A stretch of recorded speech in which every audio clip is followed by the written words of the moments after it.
ஆண்டவராகிய இயேசுவின் நாமத்தினாலே இந்த காலை வேளையில் கூட உங்களை யாவரையும் வாழ்த்துகிறேன். கர்த்தர் உங்களை ஆசீர்வதிப்பாராக. இந்த நாளிலே கூட யோபின் புஸ்தகம் 36 அதிகாரம் 11 கூட வாசித்து தியானிக்கலாம். அவர்கள் அடங்கி அவரை சேவித்தால் தங்கள் நாட்களை நன்மையாகவும் தங்கள் வருஷங்களை செல்வ வாழ்வாகவும் போக்குவார்கள். மிக அருமையான வேதவசனம். இந்த வேதவசனத்தில் முதல் பகுதியில் கூட அவர்கள் அடங்கி அவரை சேவித்தார்கள் என்று சொல்லப்பட்டிருக்கிறது.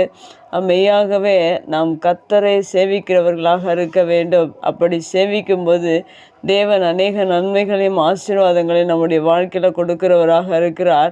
இஸ்ரவேல் ஜனங்களும் அப்படிதான் தேவனுடைய சொல்லுக்கு கீழ்ப்படிந்து நடந்தார்கள். இன்னும் அநேக தேவ பக்தர்கள் வேதத்தில் தேவனுக்கு அடங்கி சேவித்திருக்கிறார்கள்.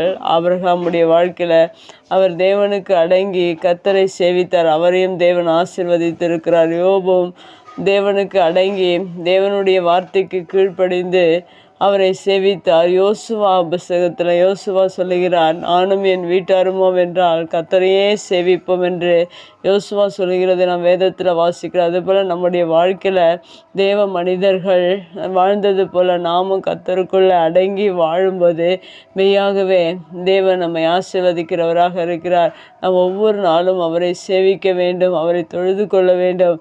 அப்படி தொழுது கொள்ளும்போது தேவன் எப்படிப்பட்ட நன்மைகளை கொடுக்கிறார் என்று இந்த வேத வசனத்தில் சொல்லப்பட்டிருக்கிறது.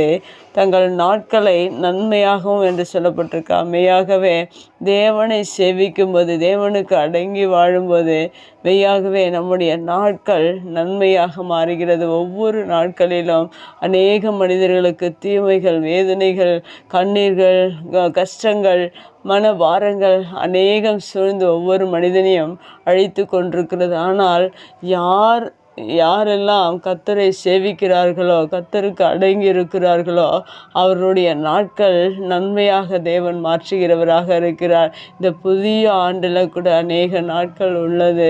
வருஷத்தில் 365 நாட்கள் உள்ளது. அந்த எல்லா நாட்களையும் தேவன் நன்மையாக மாற்றுகிறார். எப்போதென்றால் அடங்கி அவரை சேவிக்கும்போது தேவன் நன்மையாக மாற்றி நம்மை ஆசீர்வதிக்கிறவராக இருக்கிறார். இன்னொரு காரியம் கூட இந்த வசனத்தில் சொல்லப்பட்டிருக்கிறது, தங்கள் வருஷங்களை செல்வ வாழ்வாகவும் போக்குவார்கள் என்று. இந்த ஆசீர்வாதங்களை நீங்கள் பார்க்கும்போது உங்களுடைய வருஷங்கள், ஒவ்வொரு வருஷங்களும் நாம் பிறந்தது முதல் அநேக வருஷங்களை கடந்து வருகிறோம். எல்லா வருஷங்களிலும் தேவன் செல்வ வாழ்வாக போக்க வேண்டும் என்று நீங்கள் விரும்புவீர்கள் என்றால் கர்த்தருடைய வார்த்தை என்ன சொல்கிறது? அதுபோல் நாம் அவருக்காக அவரை அடங்கி அவருக்குள் அடங்கி அவரை சேவிக்க வேண்டும்.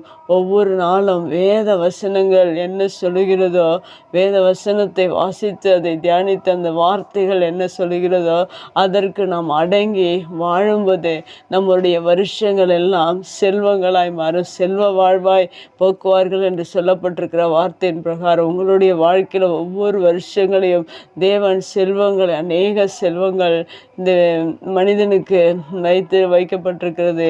எல்லா செல்வங்களையும் தேவன், பிள்ளை செல்வங்கள், பொருளாதாரங்கள், இன்னும் அநேக செல்வங்களை நாம் சொல்லிக்கொண்டே போகலாம். எல்லா செல்வங்களையும் தேவன் நம்முடைய வாழ்வில் ஒவ்வொரு வருஷங்களிலும் கொடுத்து நம்மை ஆசீர்வதித்து அந்த செல்வத்தில் நாம் வாழ்ந்து கழிக்கும்படியாக ஆண்டவர் உதவி செய்கிறார். இப்படிப்பட்ட நன்மைகளை, இப்படிப்பட்ட செல்வங்களை உங்களுடைய வாழ்க்கையில் நீங்கள் பெற்றுக்கொள்ள வேண்டும் என்றால் வேத வசனம் சொல்லுகிறது போல உங்களுடைய வாழ்க்கையில் கர்த்தருக்கு அடங்கி அவரை சேவித்து இந்த ஆசீர்வாதங்களை பெற்றுக்கொள்ளுங்கள். கர்த்தர் உங்களை ஆசீர்வதிப்பார். கண்களை முடிச்சுப்பீங்க. எங்கள் அன்பு தகப்பனே, இந்த அருமையான வார்த்தைக்கு நன்றி செலுத்தி இந்த வார்த்தையின் பிரகாரம் உமக்கு நாங்கள் அடங்கி உம்மை சேவித்து நீர் கொடுக்கிற இந்த ஆசீர்வாதங்களை, நன்மைகளை ஒவ்வொரு நாளும் பெற்றுக்கொள்ள ஒவ்வொரு வருஷங்களிலும் ஆண்டவரே நாங்கள் செல்வத்தோடு அதில் வாழ்ந்து பெருக நீர் உதவி செய்வீராக. உடைய வார்த்தை கேட்கிற ஒவ்வொரு பிள்ளைகளுக்கும் இந்த புதிய நாளில், இந்த வருஷத்தில் நீர் ஆண்டவரே நன்மைகளையும் செல்வங்களையும் நீர் கொடுத்து நீர் ஆசீர்வதிக்கப் போகிறதற்காக நன்றி செலுத்துகிறோம். இயேசுவின் நாமத்தில் ஜெபம் நல்ல பிதாவே, ஆமேன்.